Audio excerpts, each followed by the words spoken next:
예, 오늘은 43페이지 1-21번 공부할 차례입니다. 자, 함께 공부하도록 하겠습니다. 자, 문수보살이 자신의 생각을 말하다. 그 앞에서 미륵보살님이 이제 질문을 하였고, 그 질문에 대한 답으로 또 문수보살이 자신의 생각을 통해서 이제 답을 하는 겁니다. 이 시에 문수사리가 그때에 문수사리 보살이 미륵보살 마살과 그 제대사 사대. 그러니까 어라고 하는 것은 말하다, 누구누구에게 말을 하다, 이게 어입니다. 그러니까 미륵보살 마살과 그분 누구누구와 제대사, 여러 큰 보살들에게 말을 하였다. 우리가 이제 보면 보살이라는 단어는 이제 많이 보셨는데, 여기서 보면 대사라고 하는 말이 나왔어요. 큰 대자, 이제 선비사자. 그래서 대사이라면은 제일 많이 연상되는 게 서성사자가죠. 큰 대자에 서성사자 써가지고 대사, 이런 말도 이제 많이 하는데, 여기서는 사자가 서성사자가 아니고 선비사자를 써가지고 대사라고 했는데, 이제 보살들을 다른 이름으로 표현할 때 이렇게 큰 대자에 선비사자를 써서 대사라고 이렇게 표현을 합니다. 그거는 이제 우리가 이제 다른 의미로 보면은 큰 사람이라는 뜻이에요. 큰 뜻을 품고 있는 사람, 이런 뜻으로 이제 대사라고 하는데, 우리가 보살이라고 하면 보살의 이제 정의, 이제 개념이 뭡니까? 상부보리 하와중생. 이게 이제 보살이라고 하면 보살의 개념이 상부보리 하와중생. 여기 이제 보살 이렇게 하면 항상 이게 생각이 나야 되는 거예요. 상부보리 하와중생.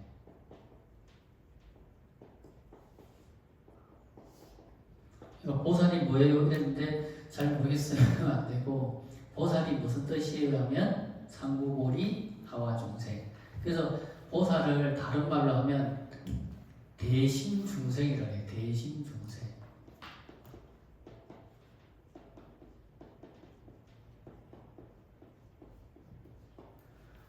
대심이라는 게 뭡니까? 마음과 뜻을 크게 품고 큰 뜻을 가지고 사는 이제 보살도로 따는 사람을 대심중생.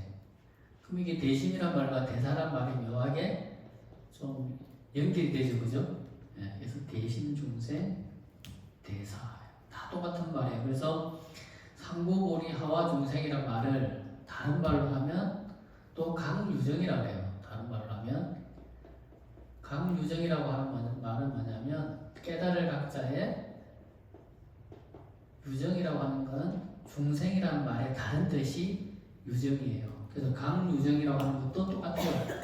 큰 깨달음, 상부보리, 보리를 깨닫고자 하는 마음을 가지고 살아가는 중생, 그런 것으로 강유정이라 하기도 하고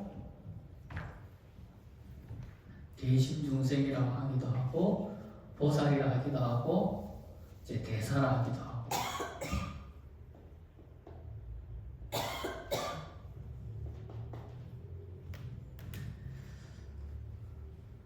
그래서 이제 보살이라는 뜻에는 이렇게 여러 가지 뜻이 있다고 하는 것을 기억을 하셔야 돼요. 그래서 보살 이렇게 하면 상부보리 하와중생, 위로는 깨달음을 구하고자 하고 아래로는 중생을 교화하고자 한다. 중생을 구제하고자 하는 뜻을 가지고 사는 중생, 그거를 보살이라고 한다는 거죠. 그래서 대심중생이라고 하기도 하고 강유정. 강유정이라는 뜻은 뭡니까? 상부보리라고 하는 뜻에 중심이 있는 거죠. 이 깨달음을 구하고자 하는 중생. 그러니까 우리는 다 보살이라고 할 때 지금 뭡니까? 깨달음을 구하고자 하고 또 그 깨달음을 통해서 많은 사람들한테 그 깨달음을 전해주고자 하는, 교화하고자 하는, 구제하고자 하는 중생. 그게 이제 보살이다. 그래서 이제 선남자드나 여아유촌 큰데, 선남자라고 하는 것은 미륵보살을 비롯해서 수많은 보살 마하살들을 한꺼번에 지칭해서 선남자드나, 선남자들이여 이렇게 이야기하는 거예요. 여아유촌이라고 하는 것은 내가 생각해본 건데, 내가 지나온 수많은 시간 동안 보살행을 닦으면서 지나온 시간들을 이렇게 딱 생각을 해볼 건데, 금불세존이 욕설대법하사. 금불세존, 지금 부처님 세존. 지금 부처님 세존은 누굽니까? 서가모니 부처님이 되겠죠, 그죠? 금불세존, 지금 생존에 계시는 서가모니 부처님 세존께서 욕설대법하사.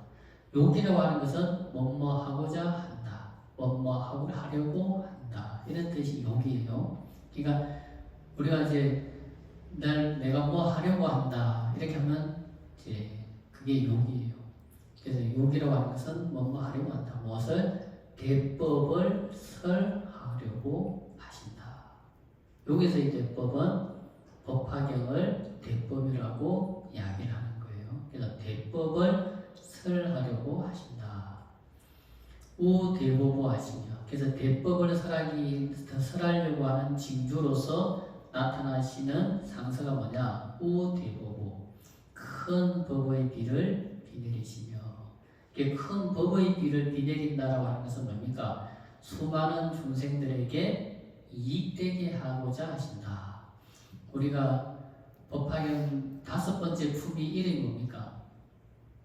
5번째 품 이름이 약초유품이잖아요, 그죠? 그 약초유품에 보면은 부처님께서 수많은 중생들에게 이익을 주시는데, 그 이익을 주시는 그 비유를 뭐라고 합니까? 비에다가 비유를 하시잖아요, 그죠? 부처님의 설법을 뭐에다 비유를 했다? 하늘에서 내리는 비에다가 비유를 한 거예요. 그래서 여기서 우대보부잖아요, 그죠? 부처님께서 설법하시는 비는 마치 가뭄에 내리는 비와 같다라는 거죠. 그래서 수많은 중생들에게 법의 비를 내려서 이익되게 해주신다라고 하는 의미가 들어있고, 그리고 취대법나, 취라고 하는 것은 불다 이런 뜻이거든요.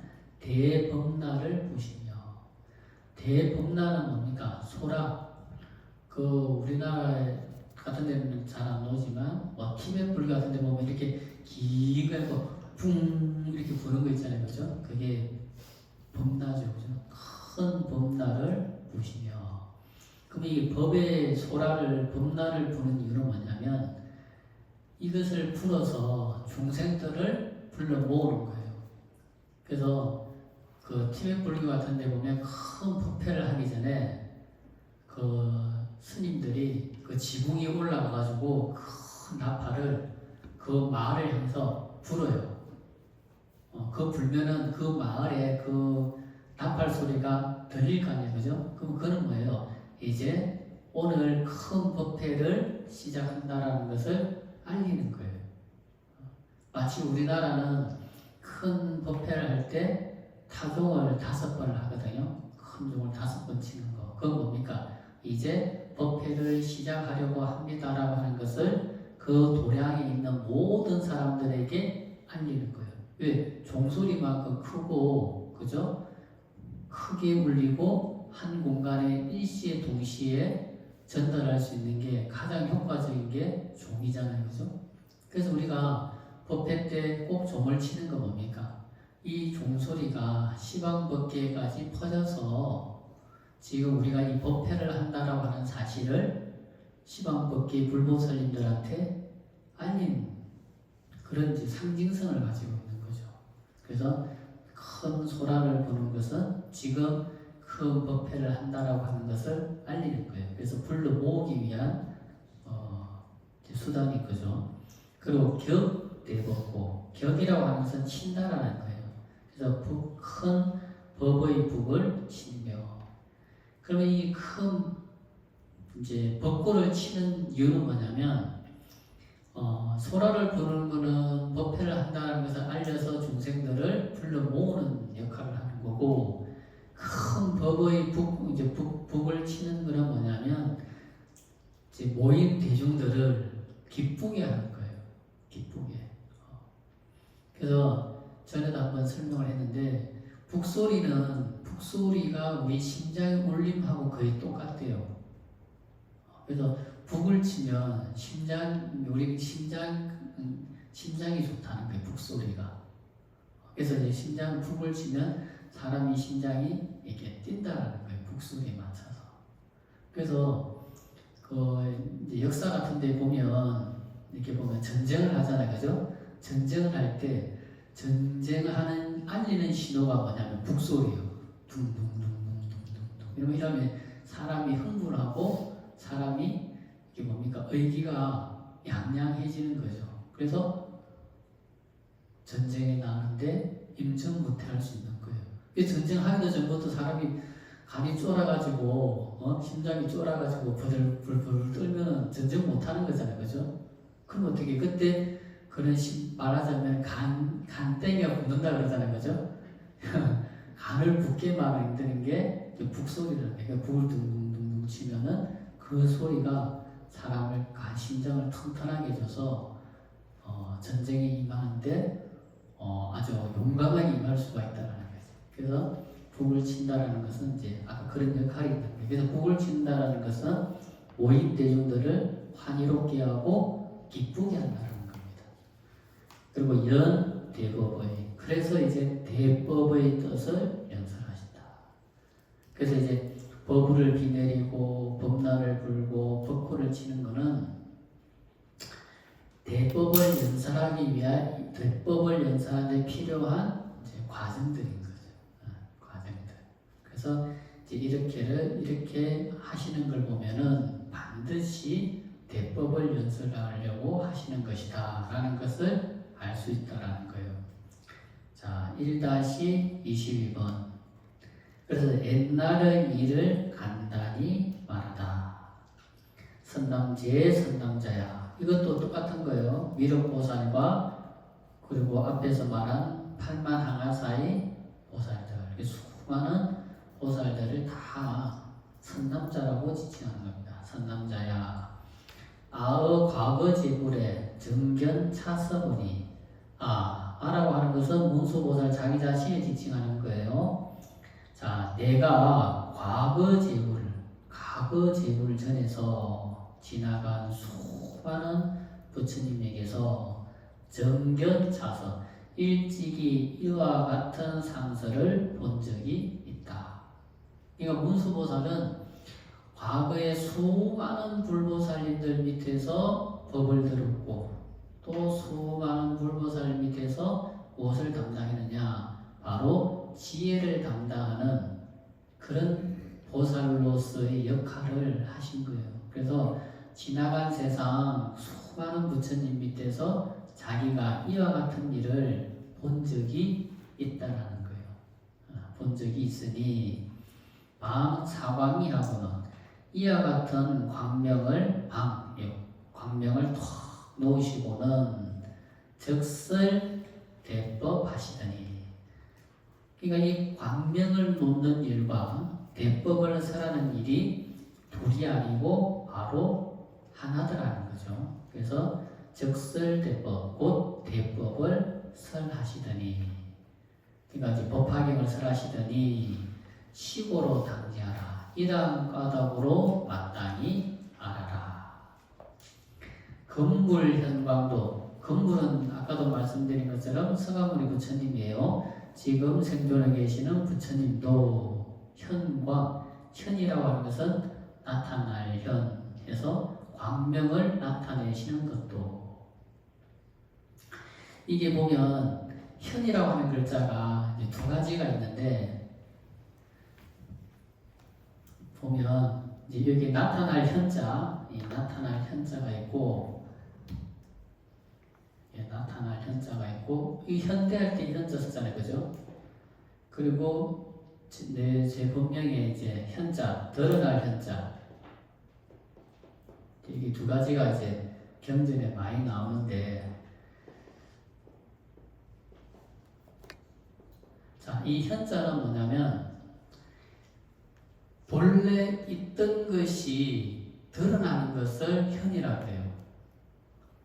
본래 있던 것이 드러나는 것을 현이라고 그러고, 이 드러날 현자는 뭐냐면 없던 것이 드러나는 것을 드러날 현이라고 그래요.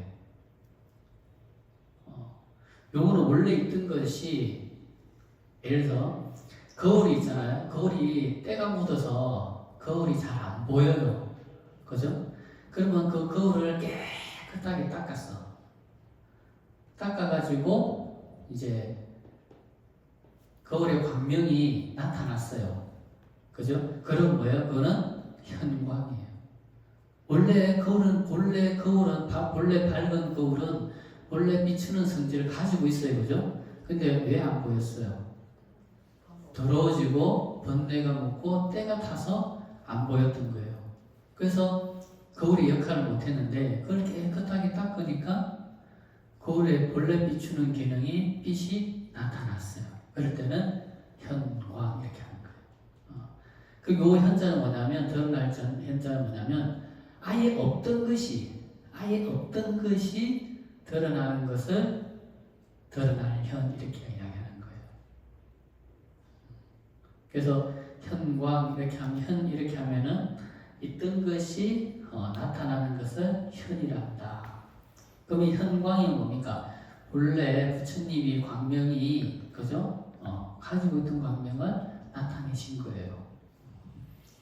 그래서 광명을 나타내시는 것도 역부여시하야. 또한 다시 이와 같아서 용령 중생으로 항등문지 일체세가 난신지법일세 고현 사서 하시니라. 자, 용령 중생. 용령이라고 하는 말은 뭐냐면 이제 수거예요. 뭐뭐로 하여금 어떻게 하고자 한다 이런 뜻이에요. 그러니까 사역형이지, 사역형. 그래서 중생들로 하여금 어떻게 하고 싶다? 중생들로 하여금 항등문지 일체세간 난신지법. 그러니까 일체세간 난신지법을 뭡니까? 문, 듣고 지, 알게 하고자 하기 위해서 고현사서라. 그런 까닭으로 이러한 상스러운 광명을 나타내신 것이다. 그러니까 부처님께서 광명을 드러내신 이유는 어떤 의미를 가지고 있다? 일체세간에서 난신지법, 가장 믿기 어려운 법을 문, 듣고서 지라고 하는 것은 안다라는 것은 결과적으로 깨닫는다라는 거죠. 그죠? 듣게 해서 깨닫게 하고자 하시기 위한 것이다. 그런 까닭으로 고현사서, 그런 까닭으로 이런 상서를 나타내신 것이다. 자, 그래서 이제 부처님이 광명을 나타내신 것은 일체세간 난신지법, 그게 바로 법화경이에요. 법화경은 그래서 난신지법이라고 하는 것은 믿기 어려운 법이다. 누구나 들을 수 있지만, 누구나 듣고 믿기 어렵고, 누구나 들을 수는 있지만 누구나 듣고도 그것을 믿고 실천하기 어려운 법이기 때문에 난신지법이다. 이렇게 이야기하는 거예요. 우리가 법화경 야광보살 본사품인가요? 야광보살 본사품에 보면 그런 말이 있잖아요. 그죠? 야광보살 본사품 맞나요? 야광보살 본사품이 아니고 저기 견보타품인가?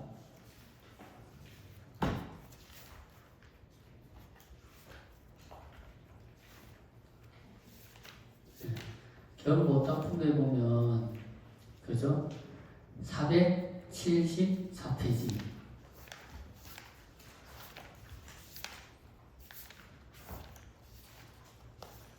474페이지에 보면 11-5번에 보면 이제 그 번역에 보면 났잖아요. 그죠? 여러 선남자들이여 각자 깊이 사유하도록 하라. 이것은 실천하기 어려운 일이니 마땅히 대원을 세워야 하리라. 그러니까 법화경은 누구나 들을 수 있고 누구나 들을 수 있는 거지만 듣고 그것을 믿기 어렵고 그것을 듣고 뭡니까? 실천하기 어려운 경전이 바로 법화경이라는 것이. 그러니까 이 법화경을 듣고 믿을 수 있는 사람, 이 법화경을 듣고 그것을 실천할 수 있는 사람, 그 누가 가능하다? 대원을 세운 사람만이 가능하다는 거예요.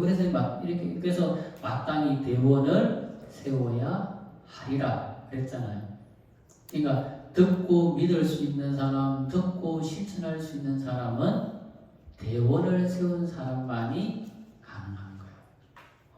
내가 지금 당장 이해되지 않더라도 내가 그것을 듣고 깨달을 수 있기를 바라고, 내가 지금 당장 그것을 믿고 실천하지 못한다 하더라도 내가 실천할 수 있기를 바라는 그런 대원을 갖춘 사람만이 이 법화경을 듣고 실천할 수가 있는 거예요.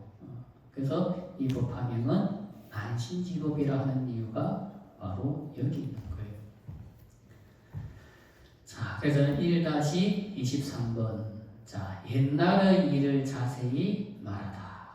자, 이제는 지나온 일을 이제 간단하게 설명을 했고, 이제 실제적으로 진짜 내가 실제로 봤던 사실을 실제로 이제 간단하게 설명을 하시겠다라는 거예요. 첫 번째, 최초의 일을 등명불에 대해서 설명하다. 자, 제 선남자야, 여러 선남자들이여. 이거는 아까도 말씀드린 것처럼 일억보살을 비롯해서 8만의 대보살들, 그러니까 영산해상에 모인 모든 사람들을 통칭해서 선남자들이요, 이렇게 이야기하는 거예요. 여 과거 무량 무변 불가사의 아성직업에, 여가 저 과거, 지나온 과거 무량 한량 없고 무변 가히 없으며 불가사의, 우리가 생각으로 사이할 수 없는 아성직업전에 이 시에 유불하시니 그 당시에 유불 부처님께서 계셨으니, 그러니까 과거 시간인데 이 과거 시간은 우리가 상상할 수가 없는 과거의 시간이에요. 무량이라고 하는 것도 우리가 상상할 수 없잖아요, 그죠? 그게 또 무변이에요. 또 가히 없으며 또 거기에 또 불가사의라, 불가사의한 아성직업전에 그때에 부처님 한 분이 계셨으니 호 이를 등명열애라 하시고, 그 부처님의 호를 이를 등명열애라고 하시더라는 거예요. 자, 우리는 이 호자를, 이게 이름 부를 호자거든요. 부르다. 우리가 호명하다 그러잖아요, 그죠? 호명, 이름 뭡니까? 우리가 호명하겠습니다. 누구 이렇게 하면 뭡니까? 이름을 부른다 뜻이 호명이잖아요, 그죠? 이 호자를 저는 이제 성호라고 해요. 성호. 그리고 우리나라는 부처님의 이름을 명호라고 해요. 명호. 이름 명자 쓰고 요 불을 호자 써서 명호라고 해요. 명호. 그런데 저 대만에는 대만 불자들이나 스님들은 명호라 하지 않고 성호라 그래요. 그리고 우리나라 불교에서는 명호라고 그러는데, 아까 말한 것처럼 중화권에서 스님들이나 이제 불자들은 이게 성호라 그래요. 앞에 성자를 써요. 성스러울 성자. 성스러울 성자. 우리는 명호라고 하는데, 그래서 저는 이제 이 성호라고 하는 것을 따라서 번역에 성호라고 였어요. 왜 성호라고 하느냐? 여러분들의 이름이나 저 이름, 나의 이름은 그 이름에 공덕이 없어요. 공덕이 없어. 자, 우리의 이름이라고 하는 거는, 우리의 이름이라고 하는 거는 뭡니까? 나와 너를 구분하기 위한 뭡니까? 이름이에요. 나와 여러분들을 구분하기 위한 이름밖에 없어요. 그래서 이 이름에는 가명무시라고 해요. 가명무시. 이 이름에는 그냥 필요해서 만드는 이런 이름이고, 그게는 또 무시라. 이름에는 뭡니까? 실제가 없는 거예요. 실제가. 이름에는 뜻이 없어요. 그냥 여러분들하고 나하고 우리 서로 이름 서로 구분하기 위한 이름이 뿐이지, 그 이름에는 어떤 의미가 있거나 그 이름 속에 어떤 공덕이 있지는 않아요. 그래서 치매 걸리면 제일 먼저 까먹는 게 뭐라 그래요? 이름을 제일 먼저 까먹는다고 하잖아요. 왜? 이름에는 목적과 사용 목적이 없거든요. 이 컵이라든가 이런 거는, 컵이라는 것에는 뭡니까? 그 사용되는 목적이 있잖아요. 그죠? 그러니까 이런 건 좀 늦게 까먹어요. 근데 제일 먼저 까먹는 게 뭐다? 이름에는 의미가 없기 때문에. 자, 그래서 여러분들의 이름이나 저희 이름에는 이와 같이 큰 의미가 없어요. 그리고 여러분들의 이름이나 저희 이름에는 공덕이 없어요.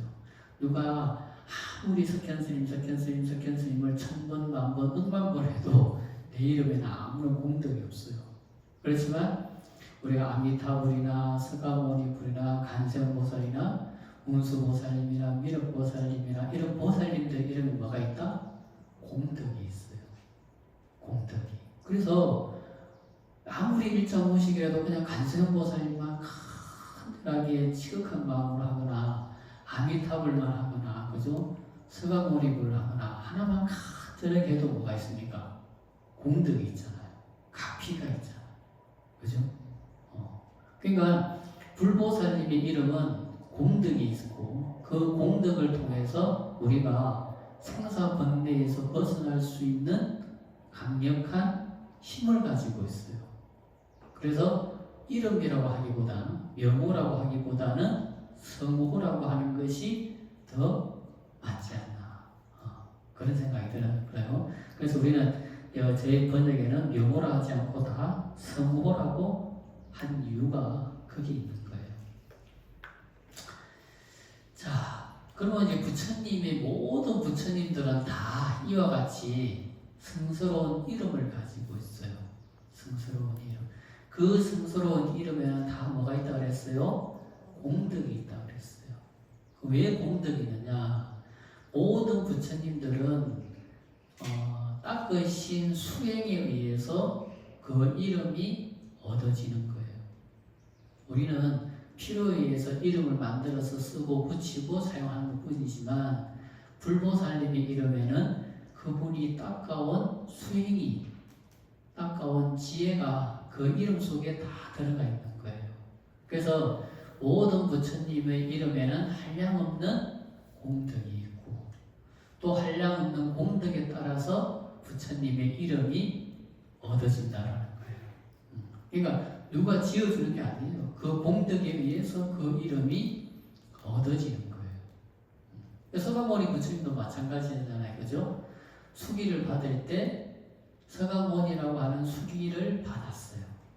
그 수기를 받은 이유도 그 이름과 같이 수행을 닦았기 때문에 서가모니라고 하는 이름을 얻어진 거예요. 누가 만약에 내가 간세음보살님과 같은 보살행을 닦는다, 그러면 그 사람의 공덕을 닦아서 성취해서 깨달음을 얻으면 그 사람의 이름도 간세음보살이 되는 거예요. 그러니까 간세음보살님과 같은 행을 닦으면 간세음보살님이라고 하는 이름이 얻어지는 거고, 지장보살님과 같은 행을 닦으면 지장보살님과 같은 이름이 얻어지는 거예요. 누가 주는 게 아니고 그 공덕에 의해서 그 이름이 얻어지는 거예요. 그래서 이를 등명불이라고 하는 부처님의 이름도 이분이 닦으신 공덕에 의해서 이를 등명불이라고 하는 이름이 얻어졌다라는 것을 알 수가 있는 거죠. 자, 그럼 이를 등명이라고 하는 부처님의 이름을 보면은 불교 수행에 있어서 가장 핵심이 뭐냐? 항상 기억하셔야 되는데, 불교 수행의 핵심은 개정의 사막이에요. 불교 수행의 핵심은 개정의 사막이 불교 수행의 핵심이에요. 개정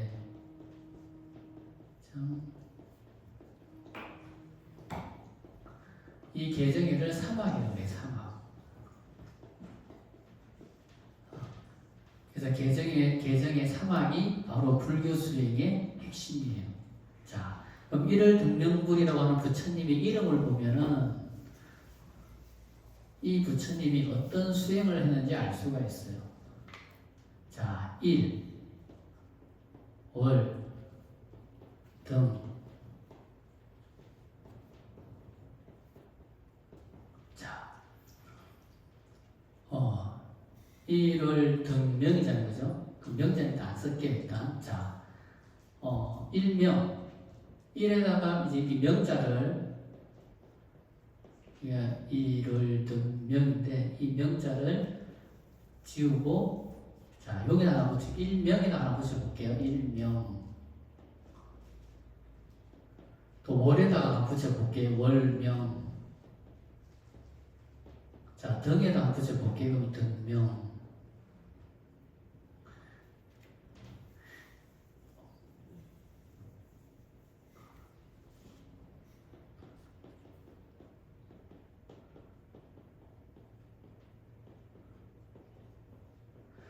자, 세상에서 제일 밝은 빛이 뭐예요? 예? 그게 일명이죠, 일명. 낮에 뜬 해가 제일 밝잖아요, 그죠? 그죠? 그 다음에 두 번째가 뭐냐면 월명이에요. 그렇잖아요. 낮에 어둠이, 낮에 해가 지고 나면 그 다음 제일 밝은 게 뭐예요? 달이 제일 밝잖아요, 그죠? 그리고 세 번째가 밝은 게 뭐예요? 등명. 이게 이제 방에 이제 전기불을 켜는 거잖아요. 이게 지금 전기불을 켜는 거잖아요, 그죠? 그러면 이제 이렇게 이제 요거로 올라가면 이제 제일 이제 기초적인 밝음이 이제 등불이고 그 다음 밝은 게 이제 달빛이고 제일 밝은 게 햇빛이에요. 자, 그러면 등불은 자기 자신을 밝힐 자기 자신밖에 못 밝혀. 지금은 이게 전기불이니까 많이 밝히지만 자, 촛불 하나 이렇게 어두운 밤 촛불 하나 밝혀봤다. 그럼 이거 촛불 하나가 밝힐 수 있는 뭡니까? 범위가 어디까지겠어요? 자기 하나밖에 안 돼. 그렇잖아요, 그죠? 이거 하나 들고 가면 뒷사람, 옆사람 다 못 밝혀요. 오로지 자기 앞길 하나 밝힐 수 있는 게 등불이에요. 등불. 자, 그래서 이건 뭐냐? 뭐에다 비유하냐면 개에다가 비유해요. 개. 계율은 자기 자신의 앞길을 밝힐 수 있는 유일한 수행이에요. 내 앞길은 어떻게 닦아간다? 계율로서 나의 앞길을 닦아가는 거예요. 그래서 등불은 뭐에다 비유한다? 계율에다가 비유하는 거예요. 계율. 그러니까 이 계를 잘 지키면 계라고 하는 것을 잘 지키면 이것에 의해서 마음이 밝아지는 거예요. 그러면 자기 앞길은 자기가 닦을 수 있고 밝힐 수 있고 자기 앞길은 찾아갈 수가 있는 거예요. 자, 그러고 난 다음에 월명은 뭐냐면 이건 정이에요. 정. 우리가 이제 선정을 닦는다고 하잖아요, 그죠? 이 선정을 닦으면 이 선정의 힘에 의해서 다른 사람까지 밝힐 수가 있는 거예요. 다른 사람의 앞길까지도 밝힐 수가 있는 거예요. 그래서 월명은 개정의 사막 중에 정에다가 비유하고, 그리고 일명은 뭐예요? 그러면 해. 그러니까 지혜라야지만이 만천의 가장 밝은 빛처럼 모든 사람들을 밝힐 수가 있는 게 바로 지혜인 거예요. 그러면 이 일을 등명 부처님 뭡니까? 개정해, 이걸 사막이라고 했잖아요, 그죠? 이 사막을 하나도 빠짐없이 두루두루 모든 것을 갖추어서 깨달음을 얻으신 분이기 때문에 이를 등명결례라고 한다는 거예요. 그럼 이제 개정해를 여기다가 학이 깨달이 배울 학자가 온다고 그랬어요, 그죠? 자, 그러면 이제 한번 볼까요? 자, 개학, 정학, 해학 다 배울 학자가 붙었잖아요, 그죠? 그러면 계율이라고 하는 것도 뭡니까? 학습을 통해서 갖추어 나가는 거예요. 학습을 통해서. 그리고 선정이라고 하는 것도 내가 한 번만에 내가 상대에 들고 선정에 들어갈 수는 없잖아요. 그죠? 어떻게 합니까? 노력하고 훈련하고 또 반복하고 반복을 해야지만이 내 마음이 고요해지고 또 고요해져서 상례에 들어갈 수가 있는 거예요. 여러분들이 처음 법화경 읽었을 때 처음에는 산만하고 힘들고 어려운데 그것이 시간이 가고 세월이 가고 쌓이니까 그만큼 편안해지고 쉬워지고 집중이 되잖아요. 그죠? 그건 뭡니까? 학습을 통해서 가능하다는 거예요. 그래서 선정이라는 것도 학습을 통해서 가능하고 지혜라고 하는 것도 뭡니까? 이것도 배우고 닦아서 익히면서 학습을 통해서 지혜의 개발이 가능하다는 거지. 그래서 이 세 가지를 그래서 다 배울 학자가 붙여서 개정의 삼합이라고 해요. 그래서 불교 수행의 총체가 바로 개정의 삼합이다. 그래서 불교 수행에서는 개정의 삼합을 빼고는 불교 수행이라고 말할 수 있는 것이 없다는 거지. 예. 자, 근데 이게 이제 재밌는 게 뭐냐면 여기서 이제 이걸 이해를 하고 또 넘어가셔야 되는 게 하나 있는데 미륵보살이 질문을 할 때 질문의 내용을 보면은 뭘로 질문을 했냐면 이렇게 질문을 했어요. 광명을 부처님의 광명 속에서 수많은 부처님과 보살과 그리고 수많은 수행자들이 육바라밀 수행을 하면서 수행하는 모습을 봤어요.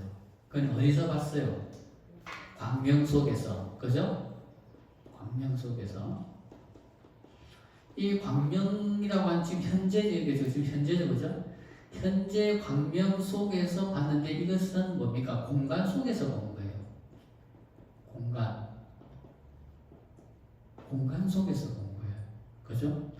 그 광명 속에서 수많은 모습이 나타나는데 그것은 뭡니까? 그 공간 속에서 수많은 부처님과 수많은 보살들과 또 수많은 수행자들이 육바라밀 수행을 닦는 모습을 봤어요. 지금 지금 여러분들이 텔레비를 탁 해서 보면은 그 공간 텔레비라고 하는 상자 속에서 수많은 드라마가 보는 것처럼 지금 현재 공간 속에서 그런 것을 봤어요.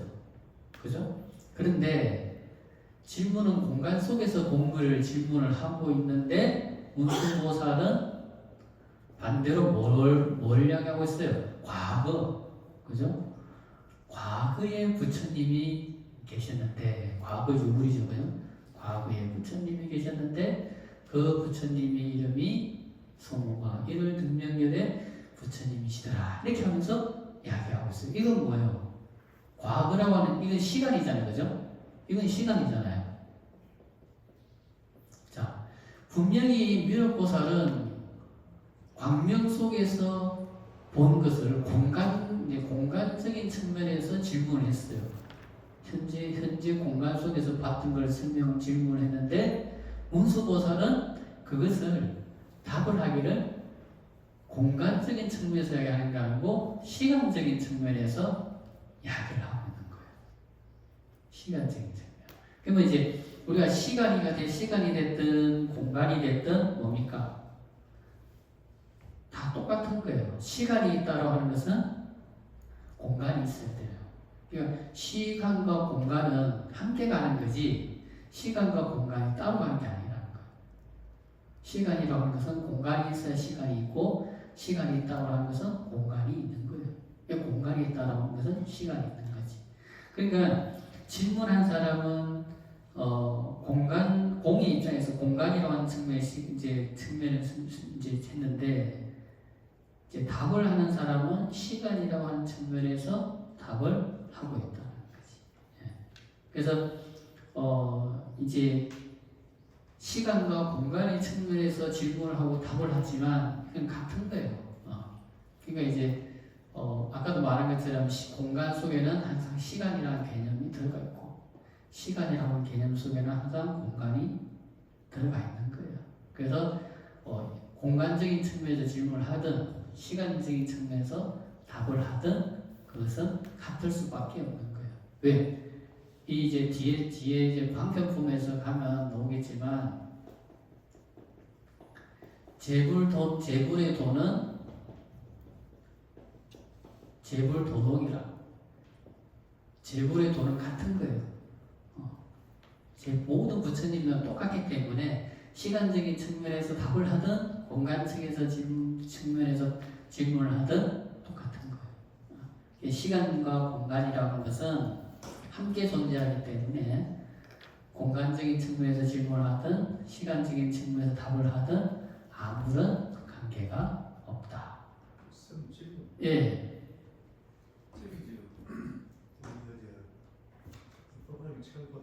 예. 일반 대중들이나 사부 대중들이나 뭐 성현들 다 모아놓고 뭐 신문하고 잘 모를 때 저 광명을 내놓고 이렇게 공간에 방패 쓰잖아요. 방패 내놨잖아요. 이때는 그 과거에 문수보살은 자기가 직접 보통 현실을 이야기하잖아요. 또 이 시대가 왔잖아요. 애들은 이를 보통 신문하고 잘 안 보이는 공간에 떼어가 이렇게 방패서 갖다 보여주는데 그 과거를 문수보살은 자기가 직접 본 걸 얘기해요. 그렇죠.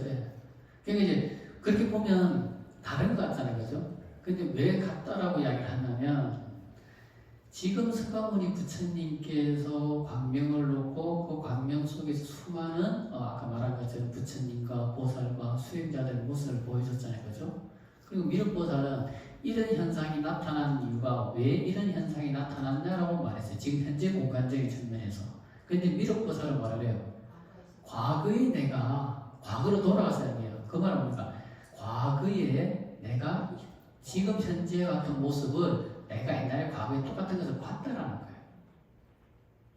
그러니까 이거는 이제 미륵보살은 과거의 시제에 돌아서 하고 있고 미륵보살은 현재 시점에서 하는 거죠. 근데 과거와 현재가 뭡니까?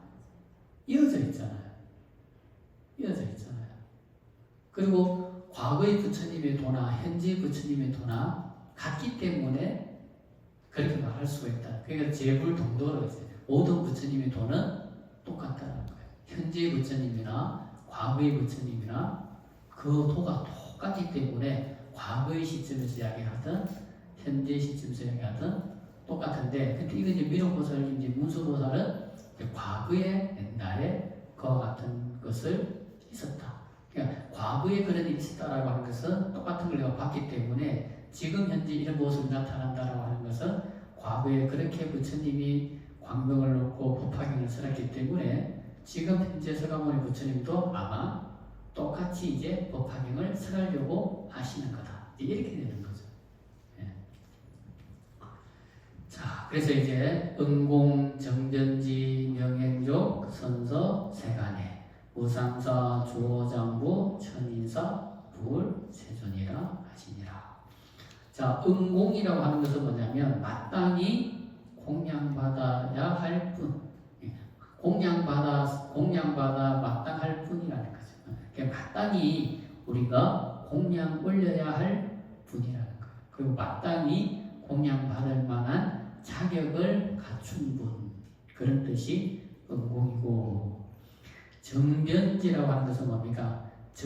이제 같이 세자가 한국어에 나왔지만 사실은 정지, 변지를 합쳐서 정변지라는 거예요. 그러니까 정지가 뭡니까? 바르게 하시고, 변지, 두루 하신다. 이 말은 뭡니까?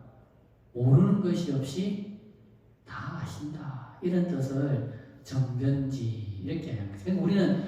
근데 우리 중생들은 알긴 하는데 뭡니까? 정지가 아니고 편지잖아. 한쪽으로 치우쳐서 알잖아요, 그죠? 우리가 알고 있는 지식은 절대 정지가 안 돼요. 왜? 내 마음에 좋고 나쁘고 시비가 있고 선악이 있고 호가 있기 때문에 절대 우리는 정지가 안 돼요. 그러니까 바르게 하려면은 내 마음에 시비가 없어야 되고 내 마음에 호가 없어야 되고 내 마음에 선악이 분별이 없어야지만이 있는 그대로 알 수가 있는 거예요. 왜 그 이야기 있잖아요. 이거 비유가 될는지는 모르겠지만 황희정성이 젊을 때 잘 아는 이야기잖아요, 그죠? 젊을 때 길을 가다가 어떤 농부가 금원소하고 누렁소하고 데리고 밭을 갈 적에 황희정성이 그 농부한테 물었다는 거잖아요. 여보시오, 그 누렁소하고 금중소하고 누가 더 밭을 잘 가고 일을 잘합니까? 이러니까 그 노인네가 선비를 데리고 저 나무 뒤통에 가가지고 그죠? 귓속말로 또 소곤소곤소곤 이렇게 이야기를 하더라는 거 아니에요, 그죠? 누렁소보다 금원소가 일을 좀 더 잘합니다. 이렇게. 그러니까 황희정성이 아니 뭐 대수 큰 일이라고 그런 일을 그래 귓속말로 그래 이야기합니까? 그러니까 아무리 미물이라도 들으면 기분 나쁘고 다 안다고. 그 말 듣고 그 사람이 큰 깨달음을 얻어서 누가 물어도 그죠? 시비를 드러내지 않고 그죠? 포호를 드러내지 않았다 그러잖아요, 그죠? 그래서 집안에서도 며느리하고 시어머니하고 싸우면 황희한테 와서 이야기한다잖아요. 그 부인이 와서 며느리 흉을 탁 보면 자네 말이 맞다고. 그리고 또 며느리가 와서 또 시어머니 흉을 보면 그래 네 말도 맞다고. 그러니까 시어머니도 바로 우리 남편이 내 말이 맞다고 한다. 우리 시아버지도 내 말이 맞다고 한다. 그래서 서로 의기양양하다 또 싸웠어. 아니 우리 그래 대감님 말이 내 말이 맞다고 하더라. 아닌데요, 시아버지 말이 제 말이 맞다고 하던데요. 그 또 싸워가지고 두 사람이 직접 가서 물었다는 거 아니에요. 그래 당신 내가 이야기하니까 내 말이 맞다고 해놓고는 왜 며느리한테는 또 며느리 말이 맞다고 하느냐. 그러니까 며느리 입장에서 시어머니 입장에서 이야기하는 걸 들어보니까 시어머니 말이 맞잖아요, 그죠? 시어머니는 자기 입장에서 이야기할 거 아니에요, 그죠? 며느리 입장에서 이야기하는 거 아니잖아요, 그죠? 그러니까 시어머니 입장에서 이야기 들어보니까 당신 말이 맞는 거고, 또 며느리 입장에서 이야기하는 걸 들어보니까 며느리 입장에서 들어보니까 며느리 말이 맞는 거예요. 그게 뭡니까? 뭔가 어느 한쪽에 호와 장단과 시비를 버리고 듣기 때문에 그렇게 말할 수 있는 거예요. 벌써 내 마음이 어느 한쪽에 딱 치우쳐져 있으면 어찌 돼요? 시어머니 말이 맞으면 며느리 말은 틀려야 맞는 거고, 며느리 말이 맞다고 한다면 시어머니 말이 틀리면 맞는 거예요. 우리는 다 그렇게 볼 수밖에 없어요. 우리 마음속에 마음이라고 하는 것이 어느 한쪽에 딱 기울어져 있기 때문에. 그러니까 세상의 모든 정보를 봐도 내가 좋아하는 쪽으로 보고 내가 듣기 좋아하는 쪽으로 알려고 하고 그렇게 할 수밖에 없어요. 근데 부처님이 뭡니까? 있는 그대로 보니까. 그러니까 정지라 정지. 바르게 하는 거죠. 그리고 정지가 되기 때문에 또 변지가 되는 거예요. 정지가 되지 않으면 변지가 안 되는 거예요. 그래서 편지가 되면 절대 더 피우치게 하는 거지 두루 알지 못하는 거예요. 그래서 정지가 되면 또 변지가 되는 거예요. 그래서 부처님은 정지, 변지라. 그래서 합쳐서 정변지 이렇게 이야기하는 거예요. 그리고 명행족. 명행족은 뭡니까? 밝을 명자잖아요, 그죠? 또 행할 행자. 행족인데 어떻게 행족이냐? 명행족이라. 명이라고 하는 것은 밝다는 말이잖아요, 그죠? 모든 하시는 행동 하나하나가 밝고 긍정적인 행동만 하신다라는 거예요. 그리고 선서, 선서는 이제 잘 가신 분. 우리가 이제 기도 천주교에서는 뭐 돌아가시면 뭐 추기경이나 이런 이 정도 되면 돌아가시면 뭐라 그럽니까? 선종 그러잖아요, 그죠? 선종. 우리는 일반 사람이 죽으면 뭐라 합니까? 돌아가셨다. 그러니까 돌아가셨다는 말이나 선종이나 똑같은 표현이 말은 똑같은 건데 표현이 그죠? 근데 우리는 그냥 돌아갔다. 본래대로 돌아갔다. 좀 더 고급적으로는 선종 이렇게 이야기하는 거예요. 근데 여기 우리는 그게 아니고 부처님은 선서. 잘 오셨다. 잘 가신 분. 선서. 세간에라고 하는 것은 뭡니까? 세간의 모든 지식을 다 아신다라는 거예요. 그러면 배워서 아는 게 아니고 이치적으로 모든 것을 깨달았기 때문에 세상의 이치를 다 아는 거예요. 배워서 안다 그러면 어떻게 다 알 수 있겠어요? 그죠? 경험해보지 않고 배우지 않으면 모르는 거지만 세상의 이치와 원리를 다 아시기 때문에 다 아는 거예요. 그래서 세간에 세상의 모든 지식과 견해를 다 아신다라는 거죠. 그래서 세간에 무상사는 뭡니까? 최상, 우리가 일반적으로 말하면 이런 뜻인 거죠. 가장 최상의 인격을 갖춘 분. 무상이라고 하는 건 뭡니까? 무상 전문가잖아요. 그죠? 최상의 깨달음이 무상이에요. 그러면 최상의 깨달음을 얻으신 분. 다른 말로 하면 가장 인격적으로 완벽하신 분. 이렇게 말할 수가 있는 거죠. 그죠? 그리고 조어장부. 조어장부는 뭐냐면 조어라고 하는 것은